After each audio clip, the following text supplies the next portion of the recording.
Não, porque senão eu ligava aqui o YouTube para ver se tivesse alguém assistindo, por isso. Ah, tá. Não, eu preciso me reorganizar para voltar a fazer isso direito. Eu Ok. fiquei com medo Não, de fazer essas coisas, porque meu computador andou meio instável e ele ficava apagando no meio das coisas, né? Daí eu falei, não vou nem arriscar. Mas agora parece que você parou. põe lá depois, não tem problema, põe depois. Pode começar aí, eu estou abrindo aqui, mas já abre. Legal. Bom, então, seu Antônio, a gente... Antônio, não é melhor falar. É, A Antônio, gente... o seu. A gente costuma ir fazendo a leitura, né? Vai alternando entre nós e tendo qualquer dúvida, qualquer coisa, a gente vai comentando no meio do caminho, tá? Qual que é a edição que Eu você cons- segue? Eu estou usando o Kardecpédia, que é da FEB, né? Ah, ok. Da Revista Espírita, acho que é a mais bem traduzida até hoje. Eu estou usando em PDF, da IDE. Até foi o Paulo que passou para gente. É o Paulo. Eu tenho a da Liceu, que é 59, né? da Revista de 59, né? Que a gente está. tradução do Júlio de Abreu e Herculano. Eu consegui a Júlio de Abreu em PDF. PDF não. É na Amazon. Eles não lançaram. Tá caro pra caramba, Mas né?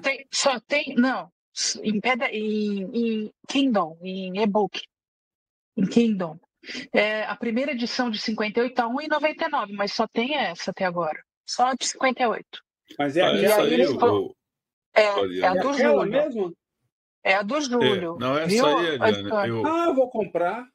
eu sou Tá colaborador da 1,99. Fundação. Ah, então. Há muitos anos, eles começaram a fazer a revisão e agora que saiu o primeiro. É essa que eu tenho Então, desde os anos 70. então É a aí tradução do Júlio de Abreu sim, e com a supervisão a parte supervisão poética, do na verdade, Herculano. foi o Sim. começo. Pois não, inclusive a apresentação que ele faz no primeiro volume é muito boa. E só tem esse, mas só tem esse por enquanto, Pessoal, infelizmente. vocês começam que eu vou que sair do computador e já volto. Mas vai Tem algum sair todos problema daí, aqui? é questão de tempo, viu, Eliane? Se você é colaborador, você sabe, tem essa aqui, ó. Ixi, não vai dar para ver. Chega perto do rosto. Essa, na verdade, Mas aqui, essa é de essa aí tem muito 58. problema, viu? Essa aí tem muito problema. Nós, quando. Esse rapaz aí andou publicando uns exemplares, depois desapareceu do mercado. Tá. É engraçado porque o professor Herculano, a fundação não tem direitos autorais, por incrível que pareça, né? A fundação tem o acervo do Júlio de Abreu, assim como tem do Rizzini e tal, e não tem porque ele fez muita coisa antes de ter a Paideia, e a fundação veio depois, e que ele não tem, incrível isso. Eles nunca conseguiram essa da Edicel. A Edicel também parece que meio que... Esse rapaz que faz isso aí, eu acho que ela até mora em Brasília, eu andei adquirindo uns volumes, mas é um negócio feito assim, meio sem muito critério, tem muito erro, muita coisa. Entendi. Por isso que eles estão fazendo agora, porque eles não têm problema de editorial como texto, né? Como digital. Sim. Mas a cópia dura não tem. E eu tenho a original, a primeira aqui desde 70. Olha foi a aí. primeira vez que eu li. É capa Quando eu verde, vi tem que até uma dessa tinha, capa azul.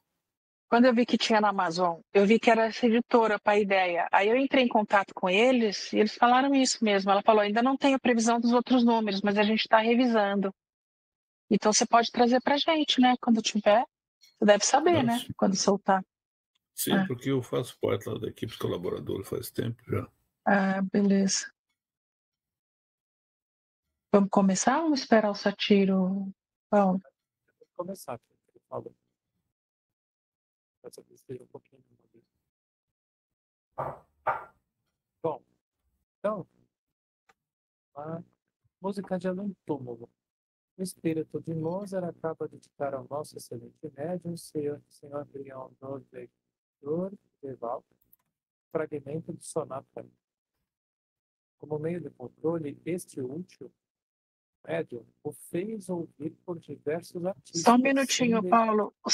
o seu áudio está picando bastante, não está, seu Antônio? Tá um pouquinho. Senhor Tá. Antônio, tá? Tá. E Tá um pouco picando um baixo pouco, também. não sei o que é. O seu. Continua picando assim? Continua falando aqui? Sim, tá. Quer que eu leia um pouco, então? Você tá picando aí, ó. Não sei se é só internet. Mas lê, por favor. Tá bom. Música de Além Túmulo. O espírito Mozart acaba de ditar ao nosso excelente médium, Sr. Byron Dorgeval, um fragmento de sonata. Como meio de controle, esse último fez ouvir por diversos artistas, sem lhes indicar a fonte, simplesmente perguntando-lhes o que achavam do trecho. Todos reconheceram, sem hesitação, o estilo de Mozart. Na sessão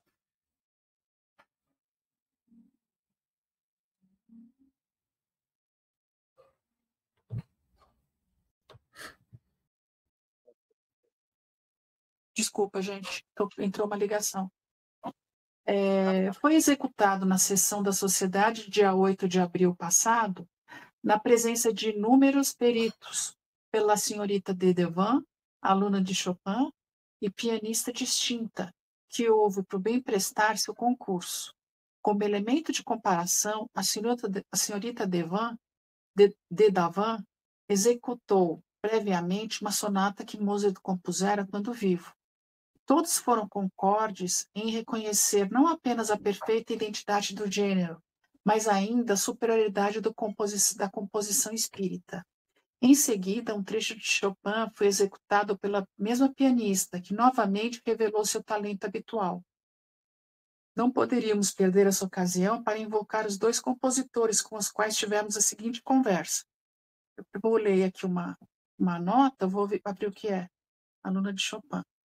Fala do Chopin, que era um pianista polonês, radicado na França, compositor para o piano da era romântica. É amplamente conhecido, com os maiores compositores para piano. E ele morreu em 49. Então, vamos ver a conversa. Mozart. Sem dúvida, sabeis o motivo por que vos chamamos. Resposta. Vosso chamado me dá imenso prazer. 2. Reconheceis como tendo sido por vós ditado o trecho que acabamos de ouvir? Resposta. Sim, muito bem. Reconheço-o perfeitamente. O médium que me serviu de intérprete é um amigo que não me traiu. 3. Qual dos dois trechos preferis? Resposta. Sem comparação, o segundo. 4. Por quê? Resposta. Nele, a doçura e o encanto são, ao mesmo tempo, mais vivos e mais ternos. Observação. Com efeito, são qualidades reconhecidas no trecho. 5. A música do mundo que habitais pode ser comparada à nossa? Resposta. Tereis dificuldades em compreendê-la. Temos sentidos que, por ora, ainda não possuis. 6. Disseram-nos que vosso mundo há uma harmonia natural, universal, que nem encontramos na Terra. Resposta. É verdade. Em vosso planeta fazeis a música. Aqui, a natureza inteira faz ouvir sons melodiosos. Bonito, né? 7. Podereis tocar piano? Resposta. Sem dúvida que posso, mas não o quero, seria inútil. 8. Entretanto, seria poderoso motivo de convicção. Resposta. Não estáis convencidos ainda? Observação. Sabe-se que os espíritos jamais se submetem a provas. Muitas vezes fazem espontaneamente aquilo que não lhes pedimos. E esta, aliás, entra na categoria das manifestações físicas, com as quais não se ocupam os espíritos elevados. Vocês têm algum comentário? Pode seguir? Ok. 9. Que pensais da recente publicação de vossas cartas? Resposta. Reavivaram bastante a minha lembrança. 10. Vossa lembrança está na memória de todo mundo? Não, desculpe. 10. Vossa lembrança está na memória de todo mundo. Podereis avaliar o efeito que essas cartas produziriam na opinião pública? Resposta. Sim. Tornei-me mais amado. e as criaturas se apegaram muito mais a mim como homem do que antes. Observação. Estranha à sociedade a pessoa que fez essas últimas perguntas.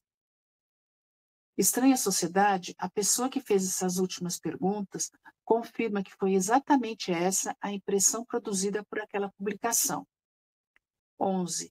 Desejamos interrogar Chopin. Será possível? Resposta. Sim. Ele é mais triste e mais sombrio do que eu. Algum comentário? Não? Posso seguir, então. Agora eles evocam provavelmente Chopin, que está escrito assim, Chopin. 12. Após a evocação, podereis dizer-nos em que situação vos encontrais como espírito? Resposta, ainda errante. 13. Tendes saudades da vida terrena? Resposta, não sou infeliz. 14. Sou mais feliz do que antes? Sim, um pouco. 15. Dizeis um pouco, o que significa que não há grande diferença? O que vos falta para serdes mais feliz? Resposta. Digo um pouco em relação àquilo que poderia ter sido, porque, com minha inteligência, eu poderia ter avançado mais do que eu fiz. 16. Espereis alcançar um dia a felicidade que vos falta atualmente? Resposta. Certamente ela virá. Antes, porém, serão necessárias novas provas. 17. Disse Mozart que sois sombrio e triste. Por quê? Resposta. Mozart disse a verdade. Entristeço-me por haver empreendido uma prova que não realizei bem e por não ter mais coragem de recomeçá-la. 18. Como considerais as vossas produções musicais? Resposta. Eu as prezo muito, mas em nosso meio fazemos-los melhores. Sobretudo as executamos melhor. Dispomos de mais recursos. 19. Quem são, pois, os vossos executantes? Resposta. Sob nossas ordens, temos legiões de executantes que tocam nossas composições com 1000 vezes mais artes do que qualquer um dos vossos. São músicos completos. O instrumento de que se servem é, por assim dizer, a própria garganta. São auxiliados por alguns instrumentos, espécies de órgãos de uma precisão e de uma melodia que parece ainda não podeis compreender. 20. Sois errante? Resposta, sim, isto é, não pertenço com exclusividade a nenhum planeta. 21. Os vossos executantes também são errantes? Resposta, errantes como eu. 22. A Mozart. Poderia explicar-nos o que acaba de dizer Chopin? Não compreendemos que essa execução por espíritos errantes. Resposta. Compreendo vossa surpresa. Entretanto, já vos dissemos que há muitos mundos... Não, desculpa. Já vos dissemos que há mundos particularmente destinados aos seres errantes. Mundos que lhes podem servir de habitação temporária. Espécies de bivacs, de campos em que descansem, de uma demasiada longa erraticidade, estado este sempre um tanto penoso. Eu acho que a gente precisa fazer uma pausa agora, né? O que é bivac?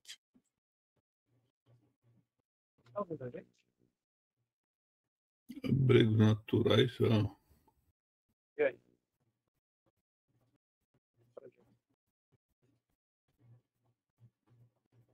Bem, estacionamento, que fica no ponto onde se juntam dois caminhos. Não, desculpa, bivac. Estacionamento ao ar livre. Isso que ele está falando. Então, alguém tem alguma tipo coisa de para abrigo comentar? natural, né? Não. Tá ouvindo Paulo, a não gente? estamos ouvindo. Não, você não estava ouvindo a gente. Qual é Ariane, o tá item ouvindo? que tá? É agora que eu me achei aqui. É antes de Chopin? Vocês me É ouvem? Mozart? Escolhi de Chopin até da 12 Ah, tá lendo Chopin, né? Tá, até a 22. tá, achei. Ariane, a 16, daria para você ler de novo? Sim, deve estar. Tem umas que estão diferentes, né? Esperais alcançar. Mas aqui está. Tá 16. Esperais alcançar um dia a felicidade que vos falta atualmente? Resposta. Certamente ela virá. Antes, porém, serão necessárias novas provas. Aqui está um pouco diferente do meu, mas é a Aqui mesma tá o coisa. contrário. Por isso que eu pedi para você ler. Aqui está exatamente Aqui está o contrário. felicidade que não tendes agora, esperar estê-la um dia, mesma coisa, né? É, Seguramente, isso virá, mas serão necessárias novas provas. sim. Na versão da IDE. Interessante que a resposta aqui está dizendo certamente que ela virá. Não serão precisos novas provas. Não serão precisos novas provas. É isso aí, igual o meu. Não, aqui está antes, porém, serão necessárias novas provas. Tá vendo como faz toda a É diferença? justamente o contrário. Exatamente. Justamente o contrário. Mas é No como caso, assim? eu dou uma checadinha no francês aí, né? Seguramente isso. tá no Mas grupo. qual é a obra que você está usando aí? Ele está usando a original, a do Júlio. Eu estou usando do Júlio de Abreu, tradução Então, dele. então tem lá no É que está bem Telegram. claro. Não serão. Tem no Mas tem Telegram diferença, a assim, original. não entendi. Mas qual a diferença? Eu não entendi. Do quê? Aqui Não tá fala dizendo justamente o contrário, Satiro. Antes, porém, serão. então, Nesse está escrito assim: antes, porém, serão necessárias novas provas. Ele falou que está completamente ao contrário. Ele fala assim: que não são necessárias. Não serão precisos novas provas. Meu Deus. Exatamente O meu da IDE está seguramente, isso virá. Mas, em vez de antes, porém, serão necessárias novas provas. Aqui está. Você tem acesso a uma edição francesa aí, Paulo? Só para curiosidade, para a gente. Tentando achar. Tem no grupo, Paulo, eu pus no grupo nosso, aqui, o de 50, eu pus a tradução. Você tem aí? Está no grupo do Telegram, aqui eu não estou aqui com ela aqui. Ah, você não tem aí, então. Mas eu baixei no computador, deixa eu ver se está para cá. Aqui Posso no dar uma olhada aqui. De 59, está aqui. Agora precisa descobrir como é que fala isso aqui em francês, será? O Chopin. Bota Chopin. Chopin. Você está na pesquisa, né? Só um minutinho.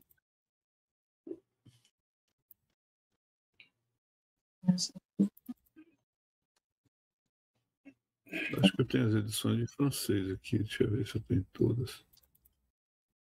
Eu tenho aqui também. Vou dar uma. Então é melhor você. 59 é maio, correto? Estou abrindo aqui a minha, vamos ver. Sim. É fácil chegar lá, porque como já estou aqui mais 59. Eu não leio esse PDF, o meu não lê aqui. 16, vamos ver. Eu já estou com. Esse é o Samson. Chegando. É que o meu não lê o PDF. Musique d'Outre-Tombe, vamos lá. É do Chopin 13, né? Não, 16. Vamos ver. Eu não conheço francês. A resposta aqui, a Choremont, eu acho que é com certeza. Ela virá. Cella, não sei, desculpa aí pela Viendra. Chegará. Mas tá certo. Mais il faudra de novelas e prove. Vamos fazer uma tradução aqui rapidinho? Aí, pelo jeito, tá batendo com a de vocês aí, correto? Deixa eu dar uma gulgada nele aqui. Mas eu fiquei com pena do Chopin. Ele fica triste porque ele não conseguiu fazer tudo o que ele queria. Olha só, ele não cumpriu a missão dele. Mas na verdade, a vida dele... Não é de uma vez só, né? Hã? Não é de uma vez só que o cara vem e faz tudo. Né? Lógico, isso aí. Tem que dar um tempinho. Google Translate. Francês para o português. Na cabeça. Vocês estão me ouvindo? Sim, agora sim. Baixinho. Certamente virá, mas levará novos ensaios. Mas é positivo, né? Não é negativo, como está no teu.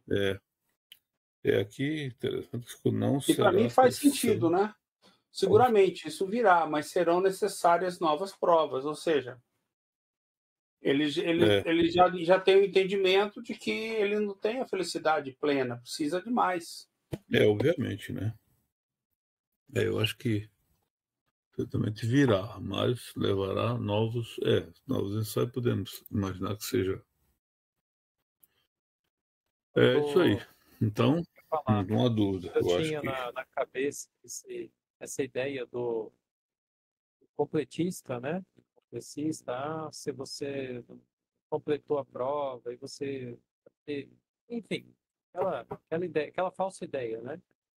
Agora, quando a gente se liberta dessa ideia e realmente entende, né, a verdade, né? Assim, o que é completar ou não completar uma missão, né? Justamente. E assim, eu posso não ter feito tudo que eu queria nessa vida, mas faz parte do aprendizado. Eu vou fazer na próxima. A única coisa que, enquanto eu continuar empurrando com a barriga e demorar, eu só vou demorar mais. Sim. Né? Complicado, né? Não, eu acho que é possível a gente ser um virtuoso num aspecto e ter coisas para aprender em outros. Você pode ser muito bom em alguma coisa, no sentido de fazer o bem em certos aspectos, mas você está se desenvolvendo em outros ainda. Quer dizer que você está no 0 a 0. Você pode estar se desenvolvendo em muitos outros. Senão, bastava uma vida ou duas ou meia dúzia. A gente tem milhares de vidas. Milhares ou bilhões, né? Sei lá. Quanto tempo que a gente está aqui? A gente imagina, a gente já tem uma certa noção disso, que normalmente o espírito em um estado, em uma condição em que ele já tem condições de escolher as provas dele, a ideia seria completá-las numa encarnação, né? Porque aqui está se restrito a uma encarnação. Mas se nós vemos a pergunta 15, ele, indiretamente para mim, ele já dá a resposta aqui, que ele andou falhando em alguns compromissos que eventualmente ele tem assumido, e daí é o resultado da... Obviamente que terão mais. Ou seja, aí no caso seria, eu entendo que seria o caso, ele talvez com uma certa angústia, ele se refere ao fato de ter que repetir as provas das quais ele já poderia estar. Porque o que tem para trás aí pode ser coisa para 1000 anos para frente, né? Porque a prova é uma questão que eu acho que mais ou menos isso. Então, você unindo as duas coisas causa a impressão que ele próprio já respondeu, né? Eu acho que ele se propôs a vir fazer alguma coisa que ele achava que ia sair melhor, por algum motivo. Saiu do controle dele, ou ele não tinha suficiente conhecimento para poder fazer uma avaliação. Isso acontece, né, com a gente. Ou você avalia errado, ou você tem um tropeço no caminho, né? Porque aquilo que você não sabe que não sabe, né? Então, o tropeço, a pedra está no caminho, você não está vendo ela. E aí você não pode planejar para ela. Você não pode se organizar para suplantar uma coisa que você só vai saber na hora que ela aparecer. Então, é normal, eu acho. Acho que não. E também eu concordo com o Paulo aí, eu não vejo muito sentido em você. Assim, eu acho que quando a gente. Eu acho que faz sentido no sentido da psicologia, né? A pessoa, o espírito não. Como se diz? Eu acho que o espírito não tem uma compreensão ainda suficiente para entender algumas das leis divinas, né? Então a gente não tem a razão, né? E aí a gente pode ficar achando que a gente tem toda a condição de vir para cá e se melhorar toda a vida. Toda vida que eu vier, eu vou fazer alguma coisa. Pode ser que não. Você encontra algum apego muito grande a alguma coisa, por alguma experiência que você teve, não sei, ou se o condicionamento é muito forte. São condições que são imprevisíveis. Acho que não dá para você prever isso, né? Só dá para prever o que você já conhece. O que você não conhece, como é que você vai prever? Você não sabe nem onde é que vai explodir a bomba, né? Onde é que vai aparecer a pedra, vamos dizer assim, no caminho. Então, e eu acho que, nesse momento, o espírito pode ser que fique um pouco chateado, mas isso já demonstra uma certa inferioridade, né? Uma certa inferioridade, porque ele não tem uma compreensão tão grande de como são certas leis divinas. Ou então, não sei. Não está muito distante, né? O que está rolando aí? Como é que fica assim para vocês, tá bom? Sim. Para mim, tá bom. Tá, só para de repente ficar na tela aí. Ajuda. A única coisa que eu não vejo, só vejo quem está falando. Tá me ouvindo? Ah. É que você está no celular. Sim, eu estou te ouvindo bem. Está ouvindo você bem também. Talvez no celular você não tem opção de botar todas as telas. Não, celular não tem jeito dela enxergar. Não dá, né? Tela completa, tem várias opções. Fica muito aqui, pequena. O computador Vamos seguir? Bom,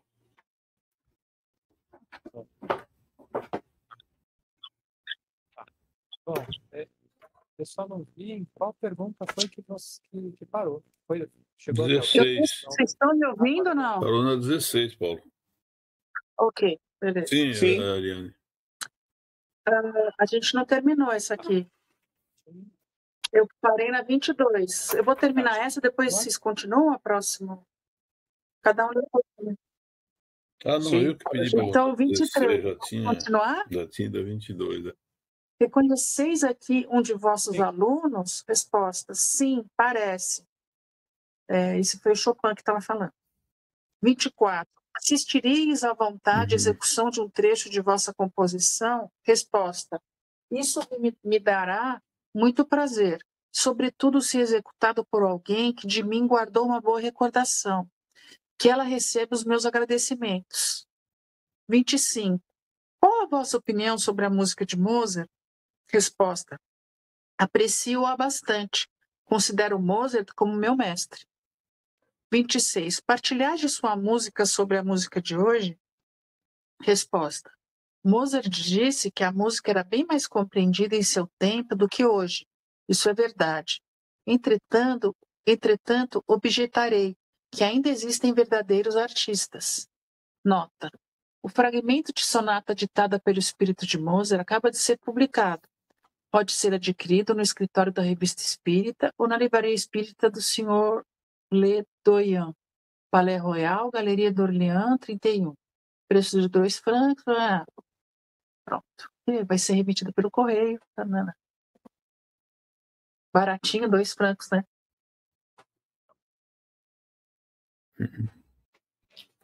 Só se for barato para ti. Agora aqui a gente vai falar de mundos intermediários. Quem que vai continuar lendo? Quer que eu continue? Então vai. Eu posso ler. Eu vou ler aqui no meu. Está melhor. Os mundos intermediários ou transitórios. Viu-se por uma das respostas narradas no artigo precedente que haveria, ao que parece, mundos destinados aos espíritos errantes.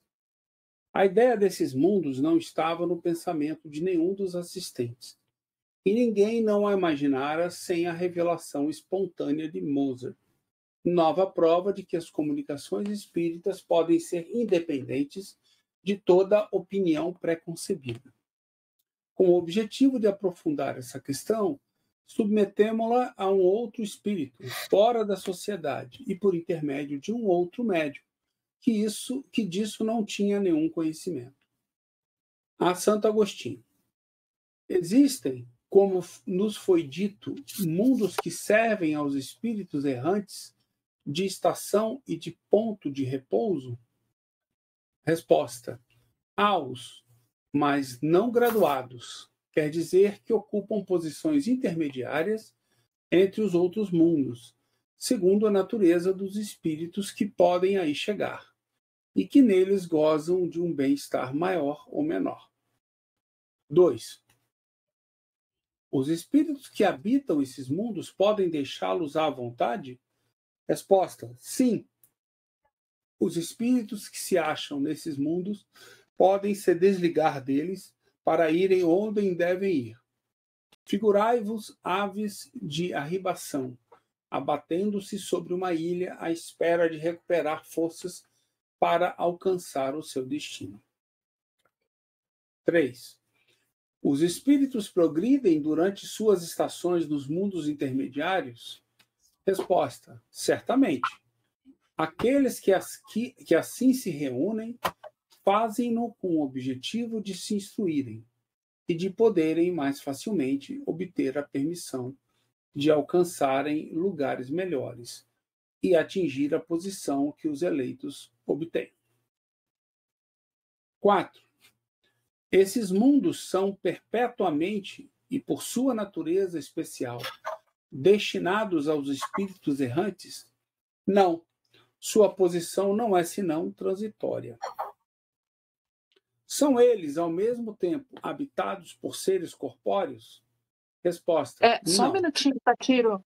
Na 5, na minha aqui, tá assim, ó. Você falou a posição, né? Não, a posição deles é meramente temporária. Eu acho a palavra que está usada aqui melhor. Está escrito, não, a condição deles era meramente temporária. Eu acho que é mais aceitável. Não é a posição, né? A posição parece que é um lugar no universo, né?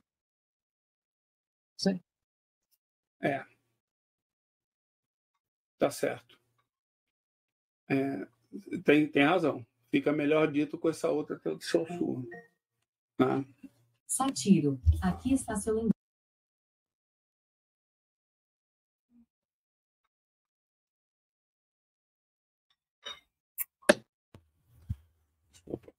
Mensagem aqui. No 6. 6. Tem uma constituição análoga à dos outros planetas? Resposta: sim, mas a superfície é estéril. 7. Por que essa esterilidade? Resposta: aqueles que os habitam de nada necessitam. 8. Essa esterilidade é permanente e prende-se à sua natureza especial? Resposta: não, eles são estéreis por transição. Como a Terra já foi estéril também, né? De certa maneira, já teve seus momentos assim. Eu estava vendo um dado científico que eu não sabia. O planeta Terra já teve a vida da superfície destruída 5 vezes, sabiam disso? Não foi só nos dinossauros. 4 vezes antes, a última foi a dos dinossauros. E o único lugar que aparentemente não foi afetado, onde a vida permaneceu nessas 5 vezes, foi no mar. Mas a superfície foi completamente destruída, todas as 5 vezes. Interessante, né? Todas as espécies. Tudo que existia 5 vezes na Terra foi completamente destruído. A ciência já provou isso. Interessante, né? Eu não sabia disso. Eu também não tinha isso. E aí a vida só permaneceu nas águas do mar, entendeu? Então ela voltava a partir do mar, mas a Terra foi completamente destruída 5 vezes. Falei, pô, eu não sabia disso. Até agora há pouco. Vamos lá, eu estou na 9. Esses mundos devem, então, estar desprovidos de belezas naturais? Resposta: a natureza se traduz pelas belezas da imensidão que não são menos admiráveis daquilo que chamais as belezas naturais. 10. Há desses mundos no nosso sistema planetário? Resposta: não. 11. Uma vez que seu estado é transitório, nossa Terra será um dia desse número? Ela o foi. Aí, tá vendo? Em qual época? Durante a sua formação. Nota. Essa comunicação confirma uma vez mais essa grande verdade que nada é inútil na natureza. Cada coisa tem seu objetivo, sua destinação. Nada está no vazio, tudo está habitado. A vida está por toda parte. Assim, durante a longa série de séculos que voaram antes da aparição do homem na Terra, durante esses lentos períodos de transição atestados pelas camadas geológicas, antes mesmo da formação dos primeiros seres orgânicos, sobre essa massa informe, nesse árido caos, onde os elementos estavam confundidos, não havia ausência de vida. Seres que não tinham nem nossas necessidades, nem nossas sensações físicas, aí encontravam refúgio. Deus quis que, mesmo nesse estado imperfeito, ela servisse para alguma coisa. Quem, pois, ousaria dizer que entre esses milhares de mundos que circulam na imensidão, um só, um dos menores perdidos na multidão, tivessem o privilégio exclusivo de ser povoado? Qual seria, pois, a utilidade dos outros? Deus não seria feito senão para recriar nossos olhos? Suposição absurda, incompatível com a sabedoria que brilha em todas as suas obras. Ninguém contestará que há, nessa ideia de mundos ainda impróprios para a vida material e, todavia, povoados por seres vivos apropriados a esse meio, alguma coisa de grande e sublime, onde se encontra, talvez, a solução de mais de um problema. Nota de Kardec, né? Sempre falo, Ok? quando eu leio essas coisas aqui, eu fico imaginando que André Luiz, ele, na verdade, era um espírito que estava no mundo desses, provavelmente. Estava o quê? Espírito que estava num mundo desses, provavelmente. Mas eu não entendi assim, não. Eu entendi que na verdade, você tem um estado completamente árido, né? Vamos chamar assim, sem vida nenhuma no planeta. Tanto que ele fala que, no momento, não há nenhum planeta no nosso sistema solar que esteja nessa condição. Mas isso pensando na matéria. Mas eu digo que, se tem espíritos num planeta desse, né, e esses espíritos são errantes, eles ainda estão nessa fase de reencarnação. Eles estão entendi. provavelmente pegados à matéria. Né? Sim. Eles podem estar agrupados coletivamente, criando algum mundo material, né? Vamos dizer assim, entre aspas. Aí sim. Aí entendi. Aí concordo com você. A gente ainda não entendeu, né, direito. Como é que são esses... A gente ainda não chegou a entender como são esses mundos, né? Não foi investigado isso, né? Eu acho que aqui ele queria descobrir, assim, existem planetas, lugares que não há ninguém, não há nenhum espírito, nada. E ele descobriu que não, que todos os mundos têm espíritos, em diferentes condições. E confirmou, né? A impressão que eu tenho é isso. Até ele fala mesmo que né? até mesmo os que não têm vida nenhuma material. Tem vida espiritual lá.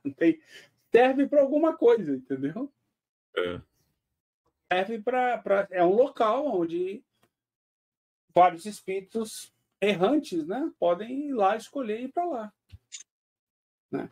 O gozado que eu acho é assim, percebe que essa fala, a Revista Espírita não foi mexida, né? Mas ela é uma fala que contradiz aquela história do...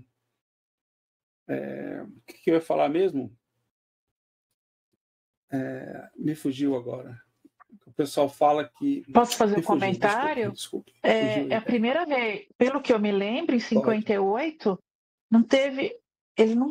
o Kardec não pesquisou assim com os espíritos, não fez entrevista com os espíritos para saber sobre os outros mundos. Acho que é a primeira vez. Eu não me lembro de antes ter visto ele fazer isso.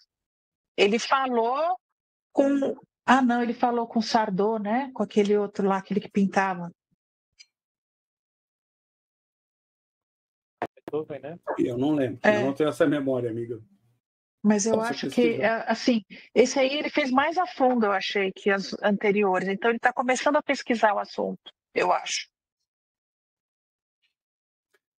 O que eu ia dizer é o seguinte, que tem aquela ideia que foi plantada, né, falsa ideia, de que nos mandam para esse ou aquele lugar. E aqui ele diz claramente: sim, o espírito pode escolher ir para onde ele quiser, até mesmo para um planeta errante, para um planeta completamente, né, sem vida. Sim. Ele pode escolher ir para lá. Nada. Aqui está dito claramente, né? Ele respondeu claramente isso. Na 2. Então, e está escrito na Revista Espírita de 58. Bem no começo, né? Isso daí, porque se criou aquela ideia de que não, tinha alguém que mandava na gente, né? Nós não temos livre-arbítrio, assim. A gente tem que vir pagar a questão da queda, aquelas histórias todas, né? E aqui não, ou seja, você vai para onde quiser, cara.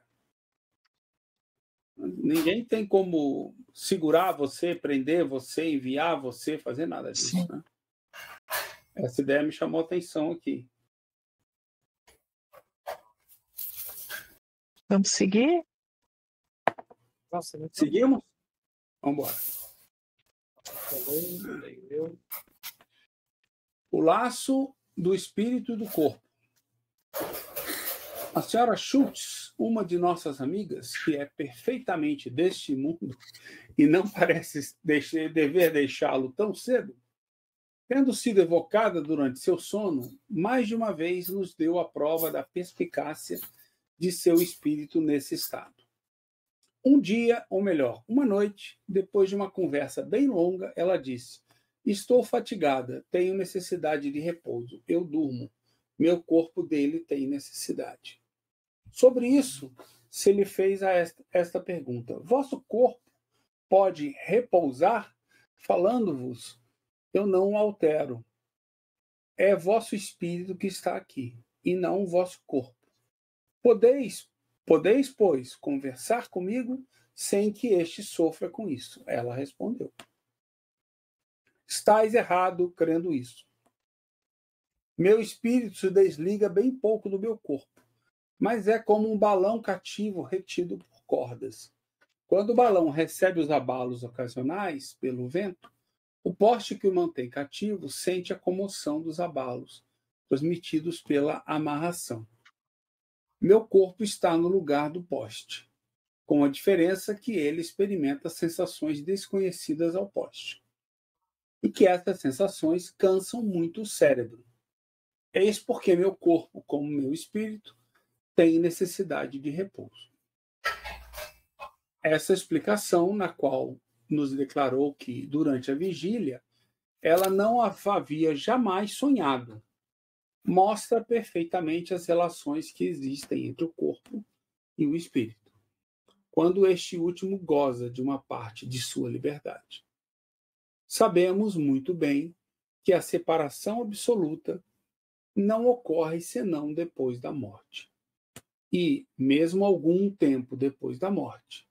Mas essa ligação não nos fora pintada com uma imagem tão clara e tão surpreendente. Também felicitamos sinceramente essa senhora por tanto espírito que tinha enquanto dormia. Isso, todavia, não nos parecia senão uma engenhosa comparação, quando recentemente essa figura tomou proporção de realidade. O Sr. R., antigo ministro residente nos Estados Unidos, junto ao rei de Nápoles, homem muito esclarecido sobre o espiritismo, vindo nos ver, perguntou-nos se nos fenômenos de aparição nunca havíamos observado uma particularidade distinta entre o espírito de uma pessoa viva e de uma pessoa morta. Em uma palavra, se, quando um espírito aparece espontaneamente, seja durante a vigília, seja durante o sono, temos um meio de reconhecer se a pessoa está morta ou viva. Sob nossa resposta de que isso não conhecemos, além do que perguntá-lo ao espírito. Ele nos disse conhecer na Inglaterra um médium vidente, dotado de um grande poder, que cada vez que o espírito de uma pessoa viva se apresentava a ele, notava um rastro luminoso, partindo do peito, atravessar o espaço sem ser interrompido pelos obstáculos materiais, e indo chegar ao corpo, espécie de cordão umbilical. que une as duas partes momentaneamente separadas do ser vivo. Ele jamais notou quando a vida corpórea não existe mais. E é por esse sinal que reconhece se o espírito é de uma pessoa morta ou ainda viva. A comparação da senhora Schultz nos veio ao pensamento, e dela encontramos a confirmação do fato que acabamos de narrar. Faremos, todavia, uma nota a esse respeito. Sabe-se que no momento da morte a separação não é brusca. O perispírito não se desliga senão pouco a pouco. E enquanto dure a perturbação, ele conserva uma certa afinidade com o corpo. Não seria possível que o laço observado pelo médium vidente do qual acabamos de falar subsistisse ainda quando o espírito aparece no próprio momento da morte?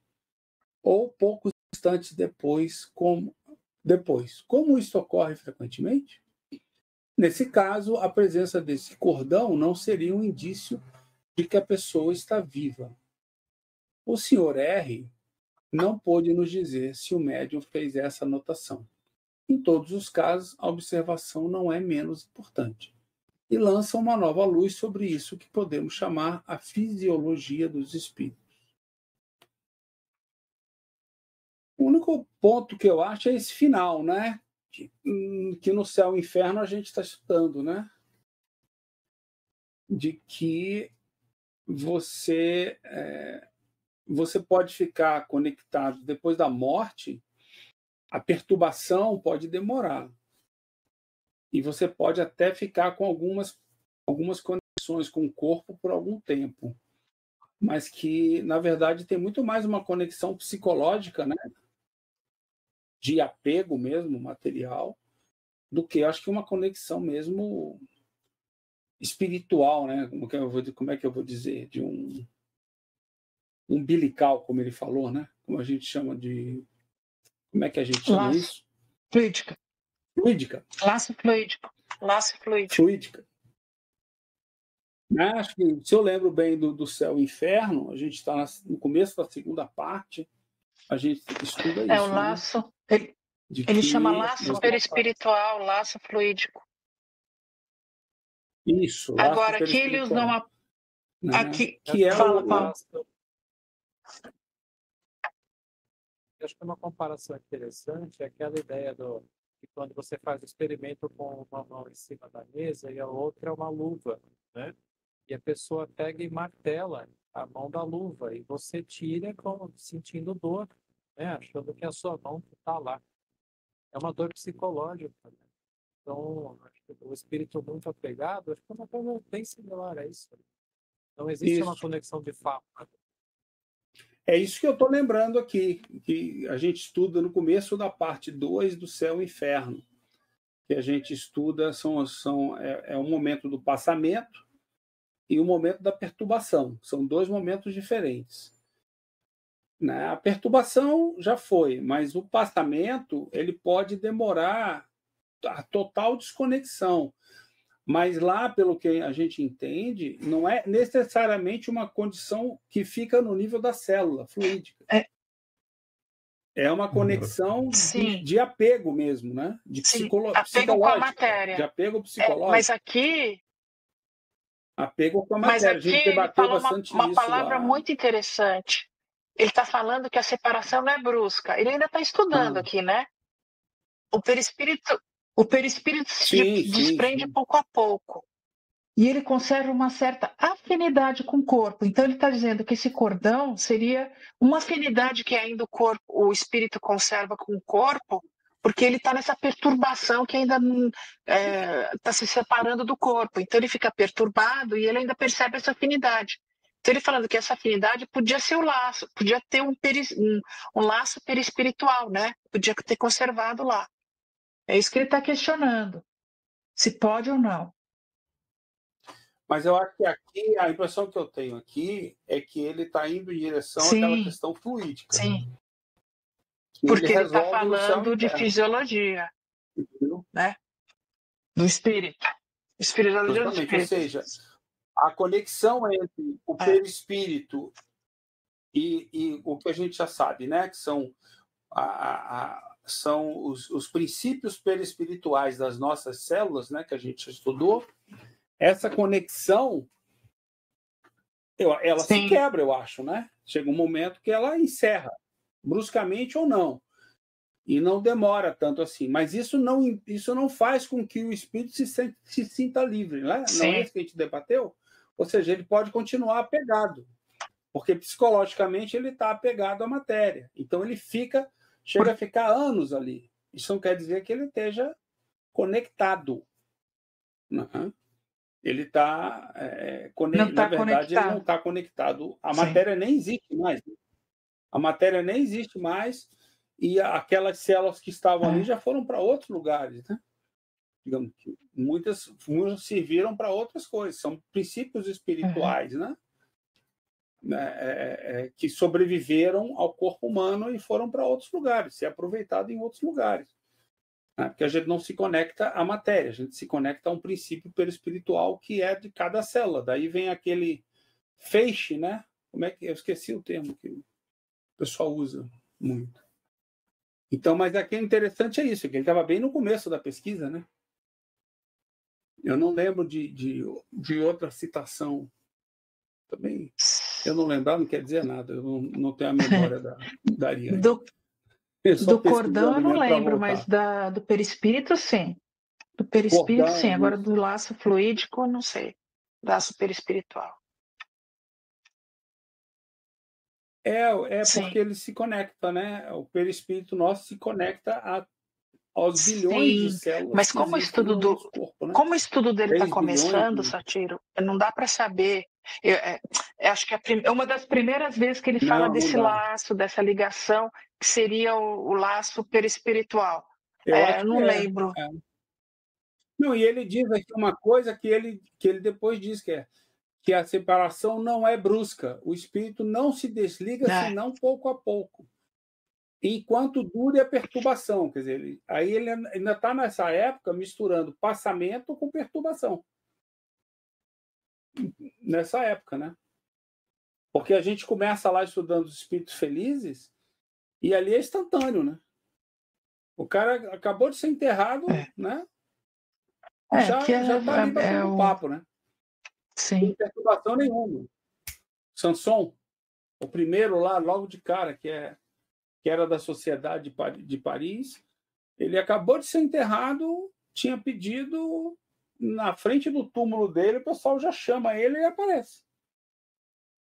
Sem perturbação, sem nada. Quer dizer, ele teve total desconexão pela evolução moral, é claro, que ele tinha, né? Então, está logo no início, Espíritos Felizes, né? Que ele fala isso. E aqui não, aqui ele está começando a entender essa questão, né, de conexão entre perispírito e o nosso corpo, né, material. E essa questão das células é uma visão mais atual, né? Eles não tinham essa visão, lembra? Eles não imaginavam a célula como um ser vivo. Não podemos esquecer isso. Eles viam como pequenos tijolinhos que formavam o nosso corpo. E não como ser vivo, como a ciência veio descobrir mais tarde. Mas é bem interessante.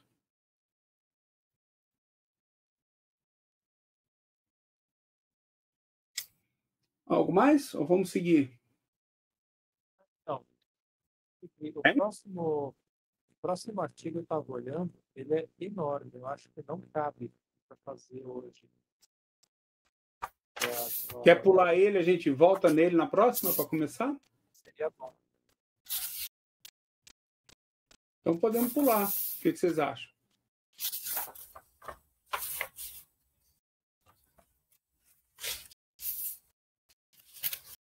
Ele tem bastante coisa. Nossa, tem bastante coisa. O próximo seria o Livro dos Espíritos entre os Selvagens. E mais Vamos um fazer outro. Aí, pensamento e aforismo espírita, aí termina o mês, né? Então vamos fazer os próximos e vamos deixar esse para o último, para a próxima aula. Nele, né? Ele é muito grande e ele é bem complexo. Fala até da questão da religião, eu tenho anotação aqui. É um artigo, né? É o famoso artigo do Abate Chenel que coloca o espiritismo. É quando começou aceita, né? As acusações de que o espiritismo era religioso, aquele negócio todo. Começa tudo aqui com esse Abate Chenel aqui, né? Tem coisa importante aqui. Contesta com muita. É justamente a parte da. Ele tem verdade e consequências morais, como todas as ciências filosóficas. É como vai dizer ao longo de toda a obra, toda a revista, né? Aí lá, por causa daquele artigo de 1869, as pessoas que querem fazer dele uma religião, com objetivos não de preservar a essência da doutrina, mas interesses outros, mas não faz o menor sentido, né? Mas vamos ler a próxima. Acho que a gente vai tomar o estudo inteiro. Sim. Isso aqui vai, com certeza. Então vamos pular para o Livro dos Espíritos entre os Selvagens. Esse é menor. Vamos ver um. Pode seguir, Paulo. Você que sabe. Vocês que sabem. Quer tentar ler, Paulo? Lê aí um pouco. O seguinte. O Livro dos Espíritos entre Selvagens. Sabíamos que o Livro dos Espíritos tem leitura. Está muito baixinho. Eu acho que é a bateria do meu fone. Agora você chega mais perto, acho que melhora. Eu vou falar daqui, então.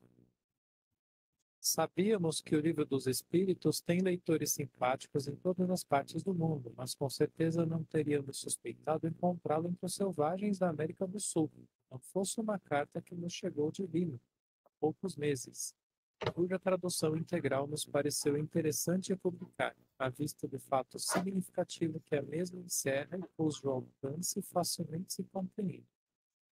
Em a carta um comentário que dispensa qualquer reflexão de nossa parte. Excelentíssimo Senhor Allan Kardec, desculpai-me por não vos escrever em francês. Compreendo essa língua pela leitura, mas não a escrevo correta e inteligivelmente. Há mais de 10 anos, visito com certa frequência os povos aborígenes que habitam na costa oriental dos Andes, nestas regiões americanas dos confins do Peru. Vosso Livro dos Espíritos, que adquiri uma vez em viagem a Lima, acompanha-me nestas solidões. Não vos admireis que eu diga tê-lo lido com avidez e que eu o releio continuamente. Também não viria tomar o vosso tempo com tão pouco. Se não fossem certas informações que vos devem interessar, e se não desejasse receber os conselhos que espero de vossa bondade, pois não duvido que os vossos sentimentos humanos estejam de acordo com os sublimes princípios de vosso livro. Estes povos que chamamos selvagens o são menos do que geralmente se pensa. Se disser que moram em cabanas e não em palácios, que não conhecem as nossas artes e ignoram a etiqueta da gente civilizada, serão verdadeiramente selvagens. Mas em relação à inteligência, encontraremos entre eles ideias de uma justeza admirável. Uma grande finura de observação e sentimentos nobres e elevados. Compreendem com maravilhosa facilidade e têm um espírito incomparavelmente menos tardo que os camponeses da Europa. Desprezam aquilo que lhes parece inútil em relação à simplicidade que lhes basta ao gênero de vida. A tradição de sua antiga independência é entre eles sempre viva, razão por que tenham superado a aversão aos seus conquistadores. Mas, se odeiam a raça em geral, ligam-se aos indivíduos que lhes inspiram uma confiança absoluta. E é essa confiança que devo a sorte de viver, devo a sorte de viver na sua intimidade. Quando me acho em seu meio, sinto-me em maior segurança do que em algumas grandes cidades. Quando os deixo, ficam tristes e me fazem prometer que voltarei. E volto quando perigos manifestam. Estas explicações se fazem necessárias pelo seguinte. Disse-vos que tinha comigo o Livro dos Espíritos. Um dia inventei de traduzir alguns passagens e fiquei muito surpreendido de ver que eles o compreendiam melhor ignorante e prossupondo, dadas certas observações muito judiciosas que fazia. Eis um exemplo.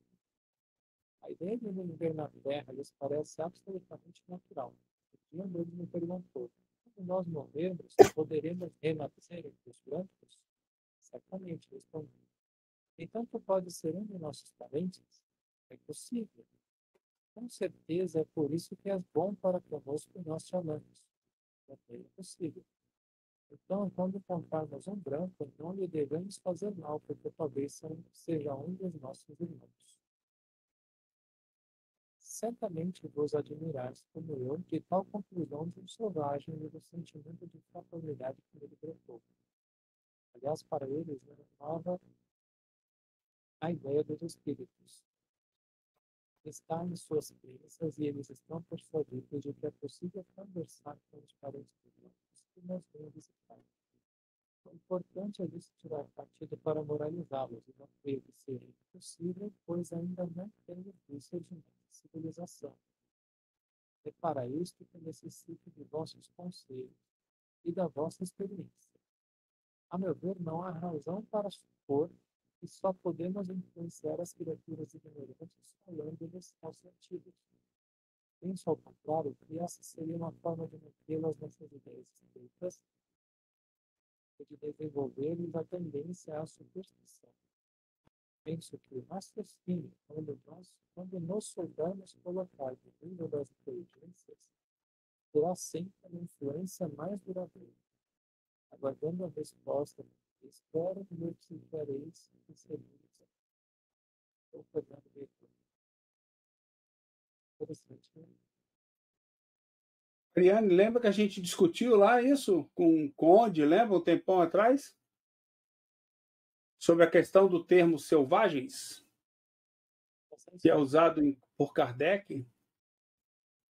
Ariane, está sem som. Desculpa. Lembro sim, naquele capítulo que ele fala de Deus. Essa guria lembra até da linha, se tu perguntar. Eu não lembro, eu acho que foi no Céu e Inferno, vamos dizer assim.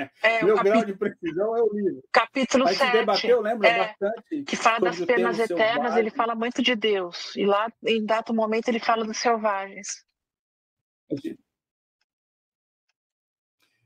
E aí a gente lembra que a gente falou até daquela tribo de canibais que foi descoberta e que, na verdade, eles não são não confundir seres simples e ignorantes com selvagens. Foi essa a discussão.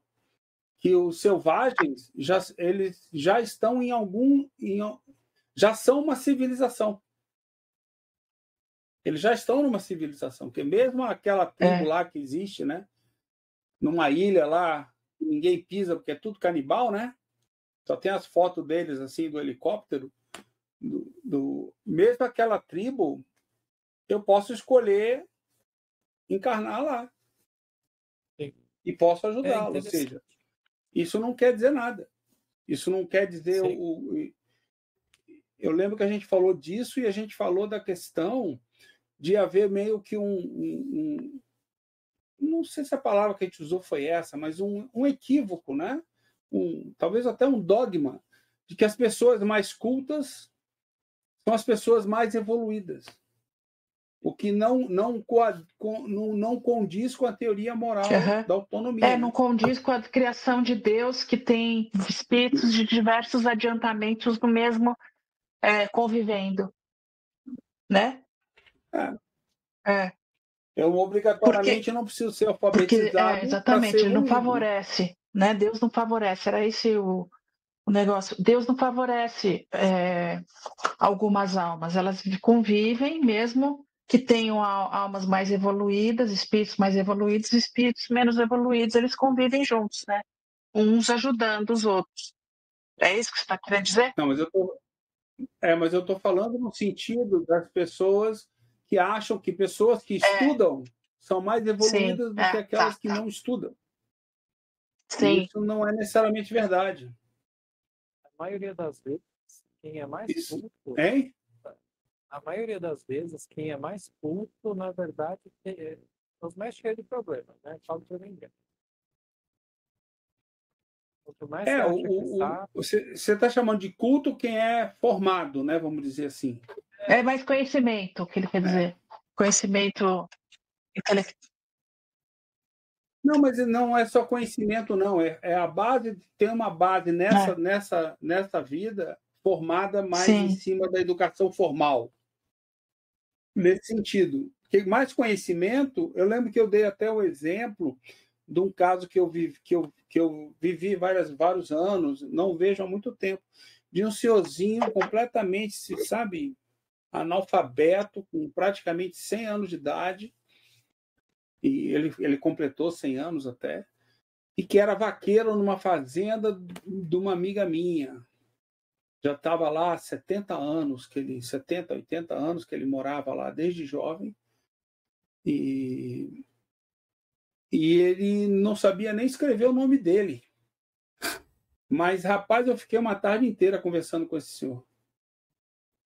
O nível de sabedoria que ele tinha sobre a vida, embora ele não soubesse as palavras, não soubesse falar como a gente fala, o nível de sabedoria foi impressionante, Sim. entendeu? É uma pessoa lúcida e muito inteligente, com conhecimento sobre o ser humano, como são as coisas, como as pessoas são, como as pessoas agem.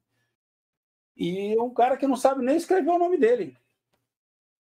Entendeu? Não sabe nem escrever o nome dele. Só sabe botar a impressão digital ali, quer dizer...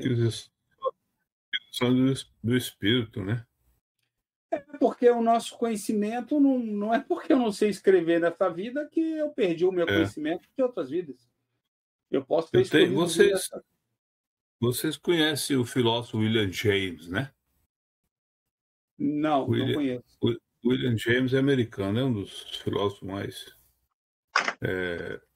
conhecidos aqui. Ele era psicólogo, formação, ele foi um grande, na época ele viveu no século XIX, da Harvard, foi na Harvard há uns 25 anos.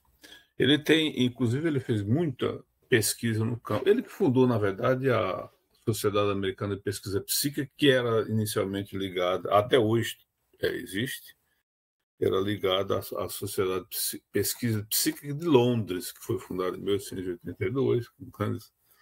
Ele tem uma obra que chama-se... essa obra, acho que foi até, se eu não me engano, foi traduzida no Brasil. É o Desejo de Acreditar, que ele era muito... e outras textos em filosofia, né? Ele tem uma frase nessa obra, aliás, essa obra foi que possibilitou, que motivou a pessoa que criou os Acólitos Anônimos depois que ele leu essa obra dele. Ele tem várias obras, sim. É um americano também.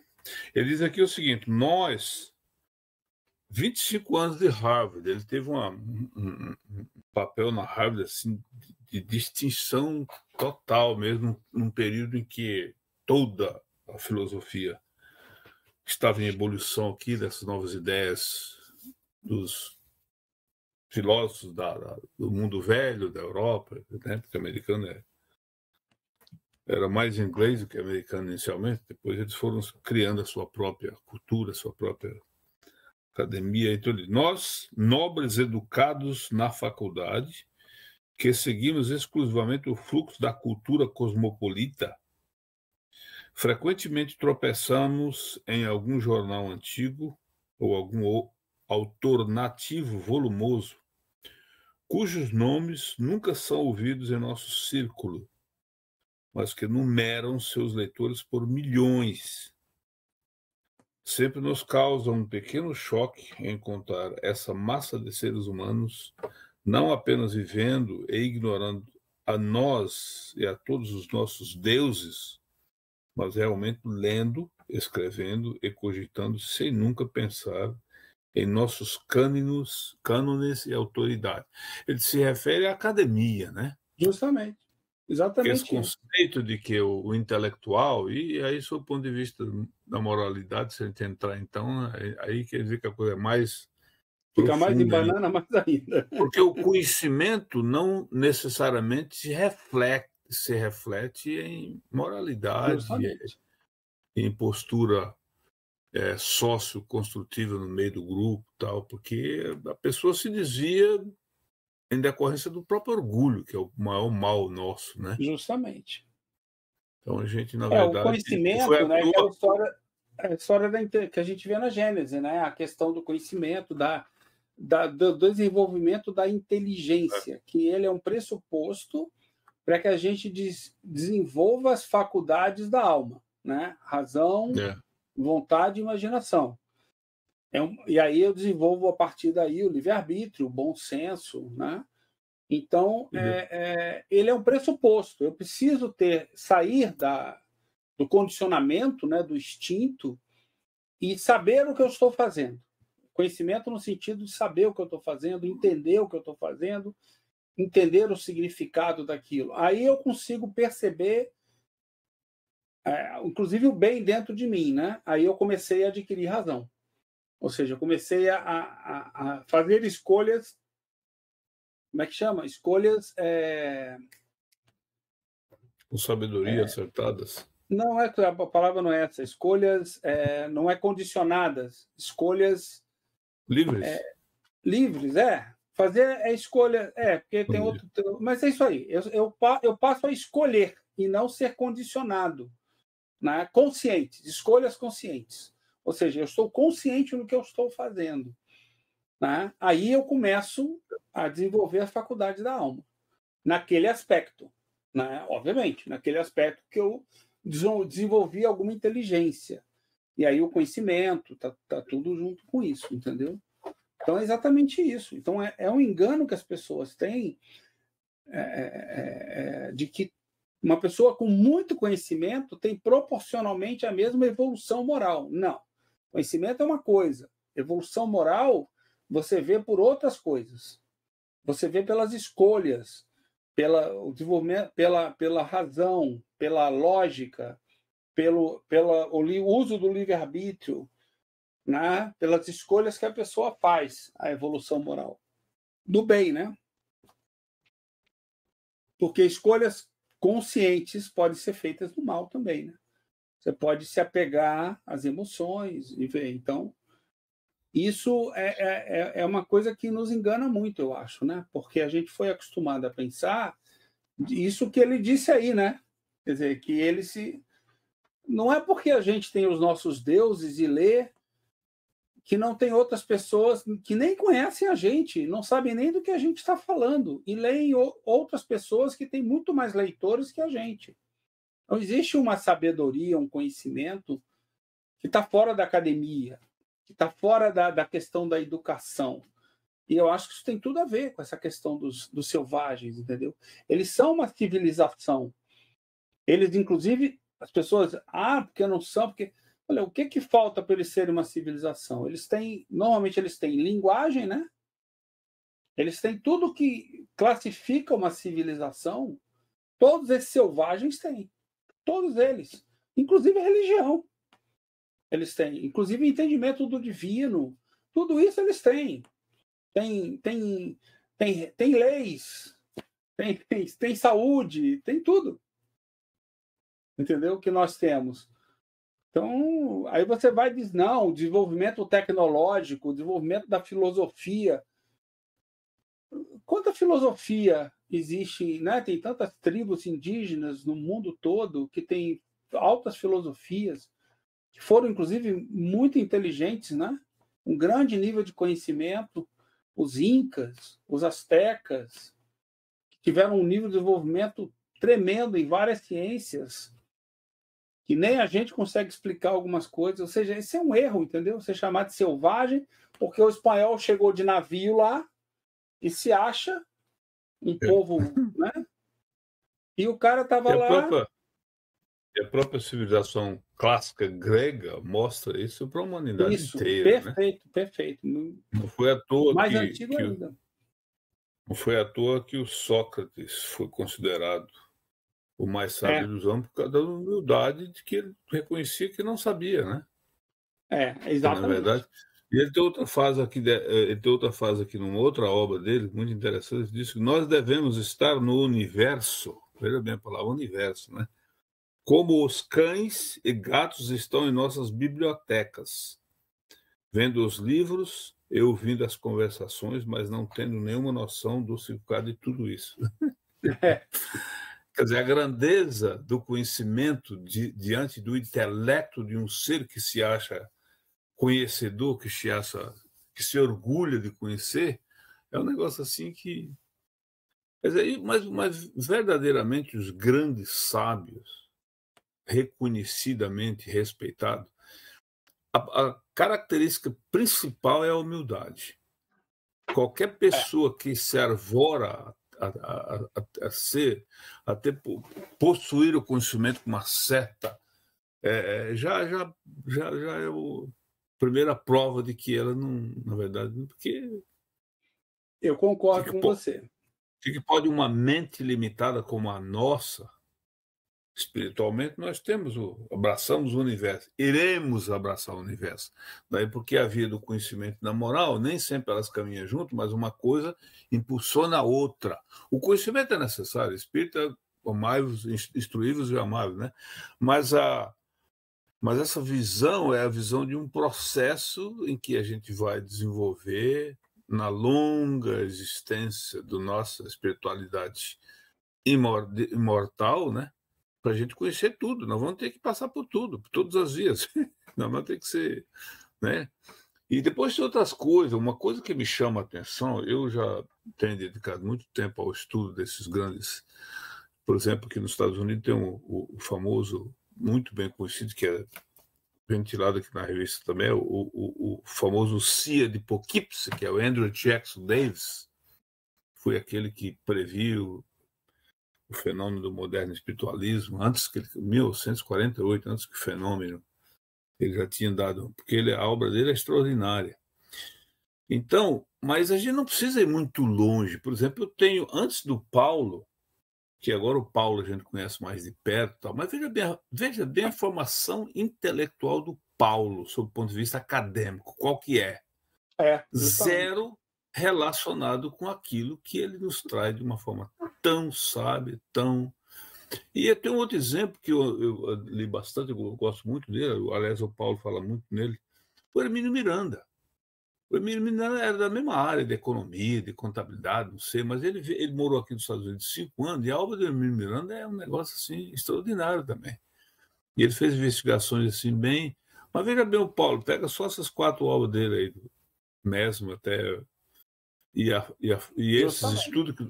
esses estudos que nós estamos tendo com ele aqui, e você veja, em momento nenhum, Paulo, e ele deixa muito claro isso, que ele não é ele, né? Não é dele, o que ele fala não é dele. Não, e o que ele traz é uma busca do entendimento melhor de Kardec, que também não é Kardec, que também Kardec nunca se colocou dessa maneira, né? Sempre foi muito humilde. Não, o próprio Kardec, é verdade. Quer dizer, você querer pegar a grandiosidade de muitos espíritos superiores, inclusive, não só, mas muitos, e o conhecimento de espíritos normais como a gente, até inferiores, mas não quer dizer que a gente não tenha algum domínio sobre algumas áreas. A gente é inferior em várias coisas, mas já está alcançando o desenvolvimento, a evolução em outras.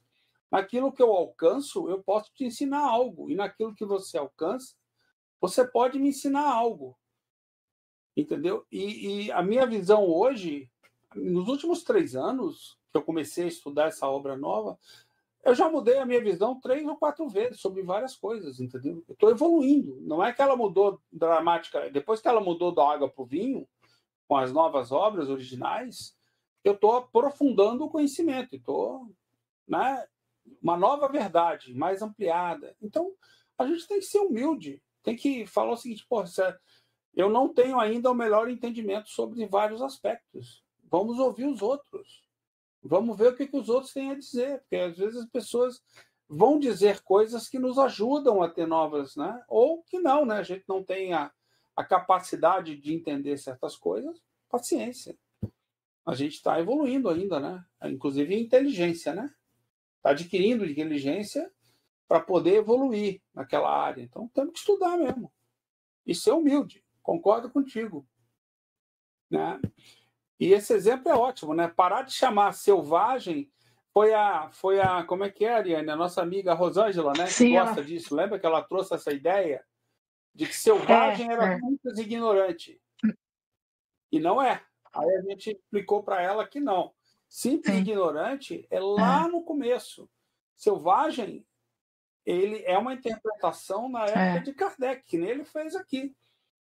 Eles chamavam os incas, os astecas, de selvagens. Eram civilizações muito complexas, extremamente complexas. Mas que eles comparam, porque não tem isso, não tem aquilo, não pode ser uma civilização. Pessoa simples, né? Entendeu? Não é porque é simples que não é assim que ignora tudo, né? Não tem nada a ver com a evolução do espírito. Não, e a inteligência não e a inteligência não denota evolução moral, né? Cuidado, esse que é o perigo das pessoas. Acharem que uma pessoa muito inteligente é uma pessoa que tem uma evolução moral elevada, avançada, né? Elevada, vamos chamar assim. Isso não é verdade. Né? Ela pode não ter conquistado ainda, né? Bem interessante isso daí. Gostei do Dom Fernando Guerreiro.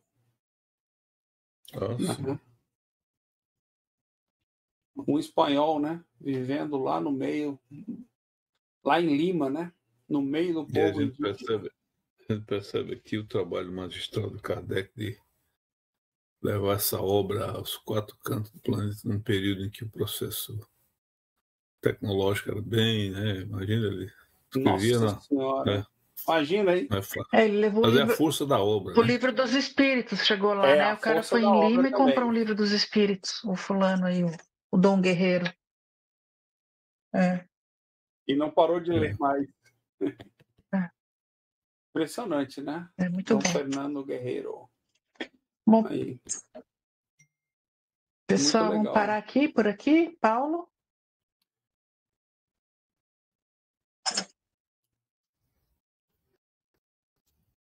Paulo, tá travado? Não. Não estamos te ouvindo, Paulo. Tá sem microfone. Agora entrou. Voltou. Tá com a bateria fraca.